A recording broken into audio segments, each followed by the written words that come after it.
আমি যখন ছোট ছিলাম খেলতে যেতাম মেঘের দলে। একদিন এক মেঘবালিকা প্রশ্ন করল কৌতূহলে, এই ছেলেটা নাম কি রে তোর? আমি বললাম, ফুসমন্তর। মেঘবালিকা রেগেই আগুন, মিথ্যে কথা, নাম কি অমন হয় কখনো? আমি বললাম, নিশ্চয়ই হয়, আগে আমার গল্প শোনো। সে বলল, শুনবো না, যা।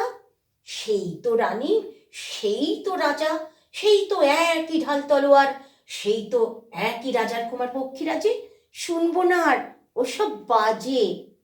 আমি বললাম, তোমার জন্যে নতুন করে লিখবো তবে। সে বলল, সত্যি লিখবি? বেশ, তাহলে মস্ত করে লিখতে হবে, মনে থাকবে, লিখেই কিন্তু আমায় দিবি।